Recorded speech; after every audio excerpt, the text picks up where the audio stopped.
والله يا محمد، انا يعني مش شايف نفسي اهل للنصيحه في ان انا انصحك على حاجه ليها علاقه بالسوشيال ميديا. بشوف ان في ناس صانعي محتوى سابقين قوي في الحته دي، زي مثلا نصوحي، زي سري، زي ناس كتيره يعني ممكن يكونوا اقدر مني ان هم ينصحوك في الجزئيه بتاعه الشغل او الكونتنت الرياضي والمحتوى الرياضي على السوشيال ميديا. ولكني بشوف ان انت الميزه اللي ربنا سبحانه وتعالى اكرمنا بيها كلنا دلوقتي فكره السوشيال ميديا، ان الاول انت كان ممكن يبقى عندك تالنت، موهبه، وعندك محتوى عايز تقدمه، بس مش لاقي بلاتفورم، مش لاقي منصه تظهر بيها شغلك. دلوقتي السوشيال ميديا بكل بقى اشكال المنصات اللي عليها، تيك توك وانستجرام ويوتيوب وفيسبوك وكله، بقت بتخلي اي حد عنده موهبه في اي مجال ما سهل عليه يوصل موهبته دي للناس.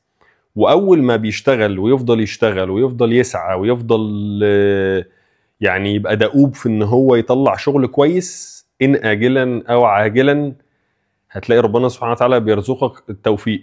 ده وعد، ده مش كلام انا، دي الحاجه الوحيده بقدر اقولها لك، مش نصيحه بس انقلها لك يعني، واطمنك بيها ان انت يبقى عندك يقين انه ربنا سبحانه وتعالى قطع وعد على نفسه ان لا نضيع اجر من احسن عملا. يعني اي حد هيجتهد ربنا سبحانه وتعالى هيكرمه. التوقيت ده بقى بتاع ربنا، امتى توقيت ربنا ينزل والدنيا تنور معاك، دي توقيت ربنا هو اللي يعلمه، وبيبقى احسن توقيت ليك. المهم ان انت تفضل ماشي بس في ايه، في الخط اللي انت ماشي فيه، واي فرصة تجيلك تدق على بابها وتاخد احسن حاجة منها وتفضل مكمل في اللي انت ماشي فيه.